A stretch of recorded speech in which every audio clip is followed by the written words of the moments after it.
Satu hal yang sangat saya bagikan di tahun baru ini di minggu pertama tanggal 4 Januari, sepertinya saya sudah tidak sabar lagi karena sejak bulan Desember khususnya dari tanggal 1 sampai tanggal 31 Desember itu saya sangat padat sekali mengisi semua sesi khususnya dari Zoom. Jadi saya sadar Zoom itu vitamin bagi saya. Zoom itu menjadi harta karun bagi saya yang akhirnya saya bisa mengisi seluruh ide itu dibagikan kepada rekan-rekan dan khalayak ramai. Walaupun banyak rekan saya liburan di Bali, liburan di segala tempat is okay. Tetapi saya mengatakan kepuasan yang paling dalam batin saya adalah bagaimana membagi. Karena membagi itu adalah harta yang bisa dinikmati oleh orang lain dan mungkin orang lain akan berpikir ulang, jangan-jangan selama ini apa yang mereka kerjakan, yang mereka jalankan itu tidak ada maknanya dan tidak punya arti. Mungkin teman-teman berpikir, wah si Bro Tumbur ini terlalu idealis, si Bro Tumbur ini terlalu banyak satu teori dan lain sebagainya. Tetapi akhirnya mereka sadar, di tengah-tengah kesulitan COVID ini makin terlihat siapa yang the best values. Siapa yang benar-benar menjadi milik daripada kehidupan ini, nilainya adalah satu nilai yang bersifat berlian. Nah, jangan sampai Anda dan saya itu mengalami satu kebuntuan di dalam hidup ini. Sehingga saya makin terdesak sekali karena saya sudah evaluasi bahwa ternyata dari sejak April, sejak diberlakukannya yang namanya COVID, itu sudah berapa kali saya memberikan pelatihan-pelatihan yang sifatnya gratis ataupun pelatihan yang sifatnya harus bayar para peserta yang ada di Zoom. Dan itu lebih dari ratusan. Ini berulang kali saya memberitahukan ini. Kenapa? Karena ini merupakan satu kesegaran, satu vitamin. Kalau mencari uang, semua orang juga bisa lah. Tapi kalau mencari uang, sebenarnya berapa yang Anda mau cari? 100 juta, 1 miliar is easy, man. Kenapa? Karena itu sesuatunya perlu diperas, perlu dikuras untuk dengan segala macam strategi kita bisa mencapai angka 1M per bulan itu is easy. Kenapa? Karena kita punya otak. Yang menjadi problem adalah kita dikunci oleh kebuntuan, kemalasan.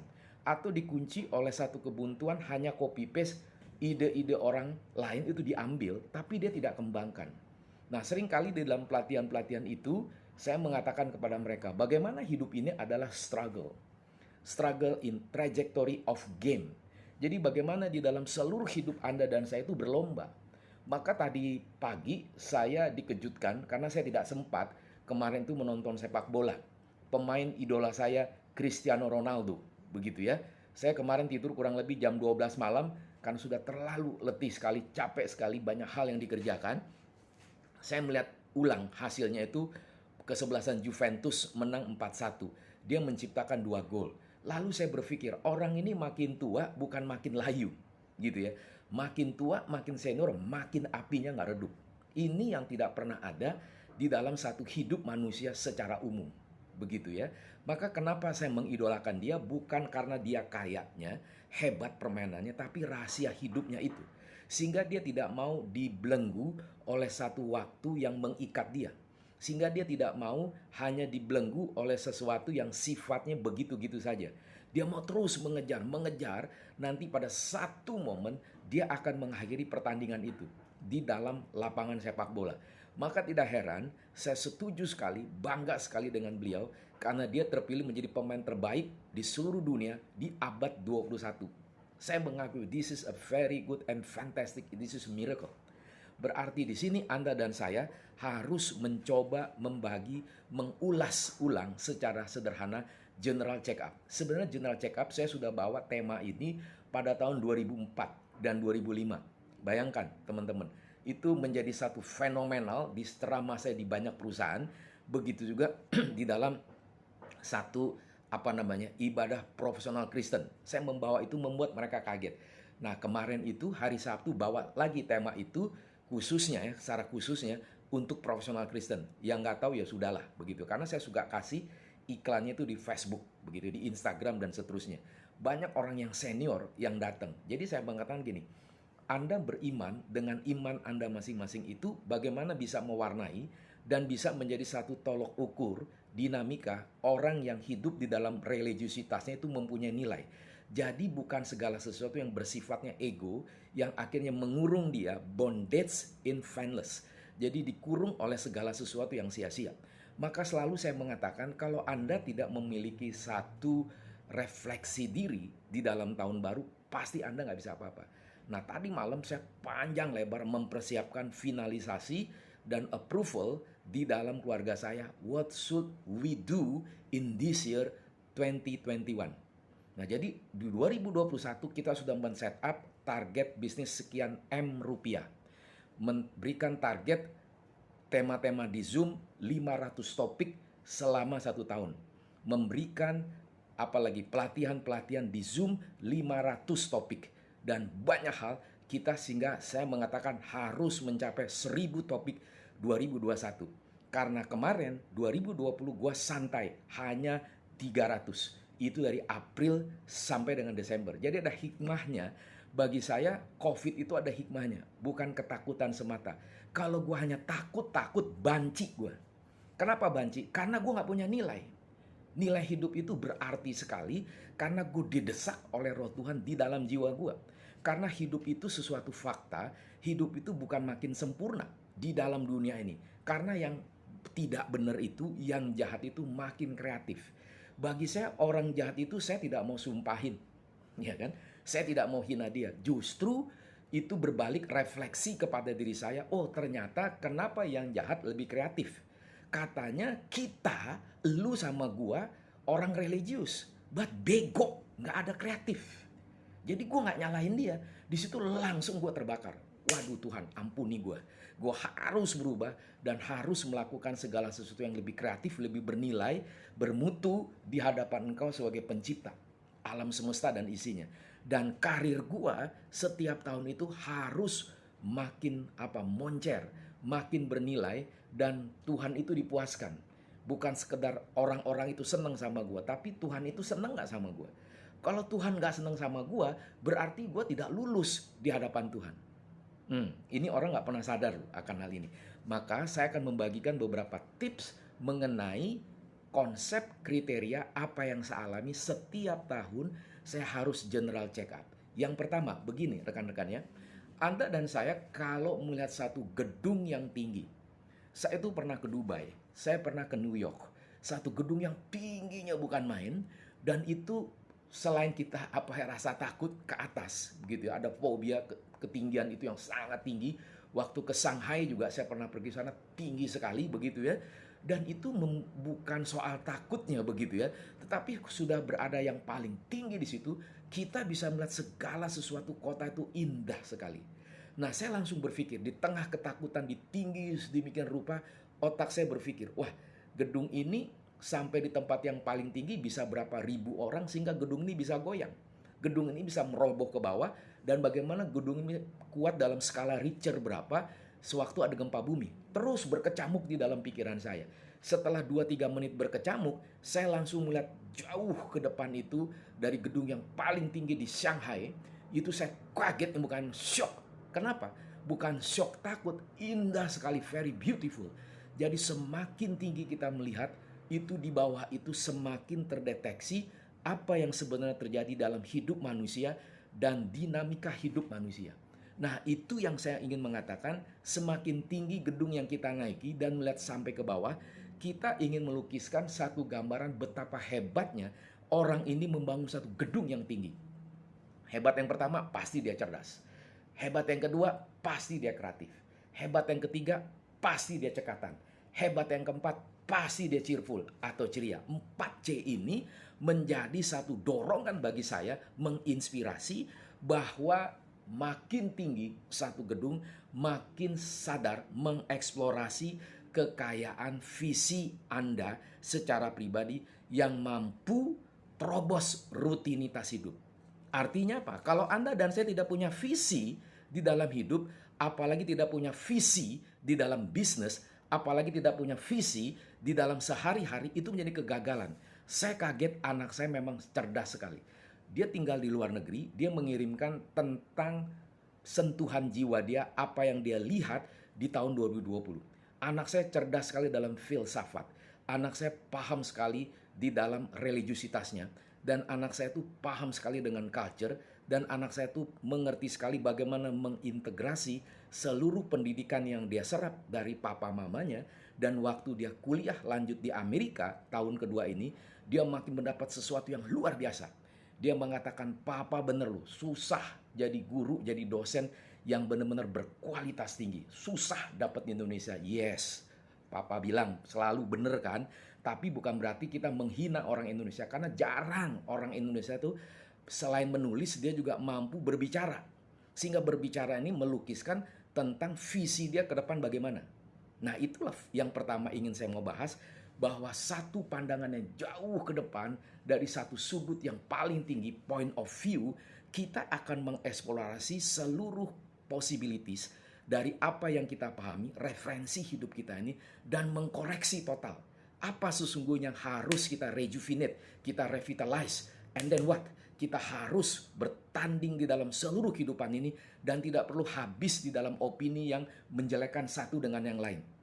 Jadi agama berbeda is okay. Perbedaan yang makin banyak is okay. Yang menjadi persoalan adalah bagaimana kita menganalisis setiap opini itu menjadi satu vitamin yang kita tumbuh kembangkan lagi. How to cultivate your life. Nah, ini yang menjadi sesuatu rahasia yang ingin saya bagikan. Konsep yang pertama adalah visi, karena dibangun dari satu eksplorasi kekayaan ide itu menjadi satu kesegaran. Maka yang kedua dari visi itu ide, ideas. Ide-ide itu adalah justru menghasilkan nilai produktivitas mahal harganya. Berkali-kali saya mengatakan di Zoom dari April sampai Desember sudah ratusan itu yang berbayar maupun yang free ataupun komunitas-komunitas, saya mengatakan kalau kamu dan saya tidak ada produktivitas, apalagi dengan kondisi COVID, makin bego Anda, makin kolot hidup Anda karena justru ada COVID. Terlepas itu ada perbuatan manusia kah, di seluruh dunia ada konsep Illuminati, saintis, is okay. Kita nggak perdebatkan yang lebih dalam. Atau Tuhan izinkan yang terjadi. Nah, itu dia. Jadi justru COVID-19 makin moncer otak kita, terperas. Maka saya mengatakan produktivitas itu mahal harganya, tidak ada di ruang seminari. Tidak ada di ruang kelas. Di ruang kelas itu kita mengkuras dosen. Maka dosen itu nggak suka sama saya selama saya kuliah S1 maksud saya dari SD, SMP, SMA, S1 di Indonesia. Benci dengan nama Tumbur Tobing. Berkali-kali saya mengatakan di Facebook Live, setiap gue masuk di ruang kelas antara 2 sampai 5 pertanyaan. Gue baca dulu di rumah. Sehingga sebagai orang yang tidak memiliki kekayaan yang besar dari papa kami, mama kami, saya mengingat papa mengatakan, kuras ilmu gurumu, ilmu dosen kamu. Kalau dia bodoh, jangan hina dia. Kamu terus belajar, terus belajar. Sehingga waktu saya S2, disitulah saya menemukan satu kenikmatan yang luar biasa. Karena di situ dosen mengatakan, itu di dosen S2 itu hanya 15 mahasiswa. Dia mengatakan setiap mahasiswa yang ada di kampus ini, if you don't have any one question in our class day by day, in every semester, you better get out and come back to your country. Waduh, saya kaget. Luar biasa. Dosen nantang mahasiswanya, tanya apa saja, dia akan jawab. Karena dia makan, because I'm a professor, I'm a doctorate, I should answer from all of you, my students, all the questions. If not, I'm nothing, man. Dia mengatakan, waduh, saya senang sekali. Itulah satu sukacita dari S2. Disitulah saya mendapat sesuatu kepuasan batin. Karena disitulah saya mengeksplorasi seluruh pertanyaan di setiap kelas. Akhirnya di luar negeri saya bukan tidak disukai oleh dosen, tidak disukai oleh teman-teman. Karena setiap saya bertanya di kelas, dosen itu perlu menjawab 1 sampai 1,5 jam. Only given right answer to Mr. Tumbur Tobing. Wow, wonderful. Nggak rugi dong gue, egois kagak. Lu nggak nanya, ya gue nanya, kan gue bayar. Gue bukan free. Nah, itulah menjadi satu kunci kenapa guru dosen itu tidak berani nantang siswa atau mahasiswa tanya apa saja. Berarti dia takut dikoreksi sehingga ide-ide yang dia pahami itu tidak tereksplorasi. Nah, ini 2021 saya mengatakan produktivitasnya harus lebih banyak. Maka saya akan memberikan satu sesi how you teach, how you explore ideas. in your student or in your life. Saya akan membahas di dalam tosistrategicedu.com. Saya akan bahas ini 2021 tidak hanya strategic management tapi education. Karena anak gua sendiri sudah mengatakan, "Papa harus isi bagaimana education yang sehat, yang benar." Karena terlalu sedikit dosen guru yang produktif, yang sharp mind, yang selalu membagi soal kebenaran itu, memahami seluruh efektivitas ilmu akademisi yang dibagi, yang harus dieksplorasi oleh para student dari papa sendiri di dalam komunitas. Seperti kami di Amerika, Pak, itu student itu harus proaktif, harus menemukan fact finding and try to analyze and give the teacher or the professor alternative solution and try to discuss. We study here like teman, seperti friend satu sama lain. Jadi bukan satu jaim. Waduh, saya pikir benar. Itulah ide. Jadi ide yang kedua ini, ide itu perlu diolah. Sehingga makna hidup kita itu makin berarti dan kita makin improve.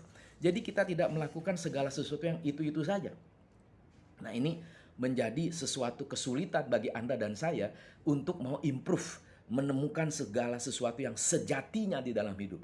Yang ketiga, berarti tidak hanya visi dari gedung yang tinggi tadi. Kedua tadi ide yang saya coba tularkan itu. Yang ketiga adalah bagaimana kita men-set up target 2021. Jadi target itu bisa di-set up, ngerti dulu ide apa yang udah kita mau kembangkan, yang sudah kita kembangkan, lalu visi apa yang sudah kita eksplorasi. Kalau itu tidak ada, come on man, 2021 Anda dan saya nggak bisa menyusun target 2021. Resolusi apa, aduh saya waktu dengerin, come on man, are you talking only? Atau hanya retorika-retorika tapi lu nggak bisa menghasilkan apa-apa. Saya saja dari Januari sampai Maret, dari target yang sudah disiapkan itu sudah mencapai 30%. Lalu tiba-tiba April sampai Desember itu COVID luar biasa.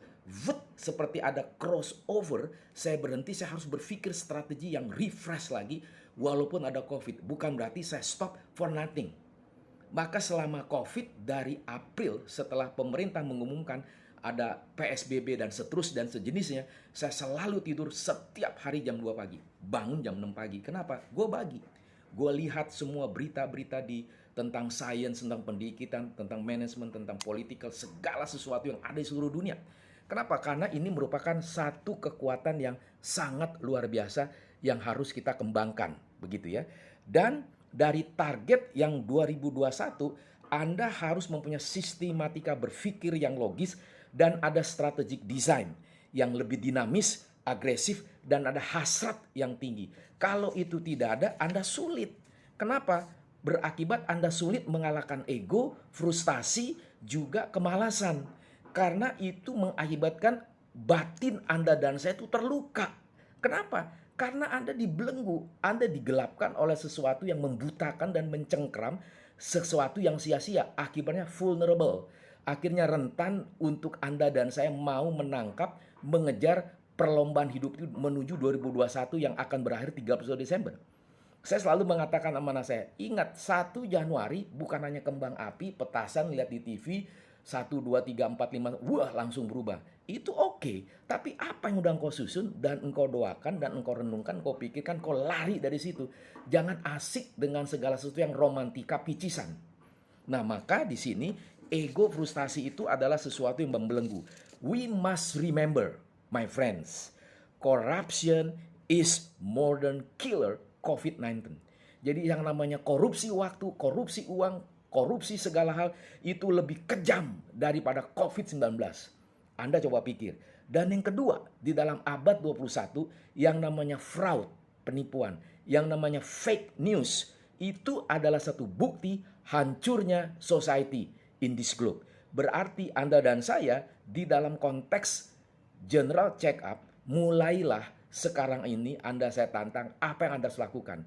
Saya sudah mengatakan setelah ini makan siang saya langsung meeting dengan beberapa orang, malam apalagi, dan mulai tanggal 25 Januari saya sudah menyiapkan beberapa program-program Zoom, workshop, training, begitu banyak sampai saya lihat, waduh gila waktu ini tight sekali, aktif sekali.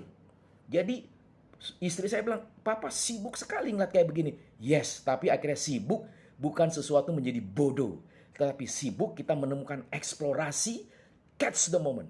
Itu yang menjadi satu kunci kemajuan sebagai mantan dosen, sebagai juga di dalam kreativitas karir saya sebagai presidir, dan di banyak perusahaan sebagai trainer, sebagai konsultan, sebagai apapun.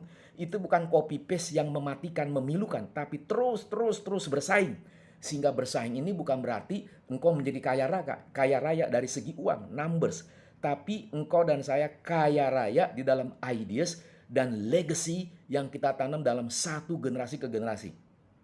Jadi saya usulkan dari general check up ini menjadi satu referensi yang sederhana saja, yang teman-teman saya di FB yang sudah mendengarkan coba bagi ke teman-teman yang lain, mulai pikirkan.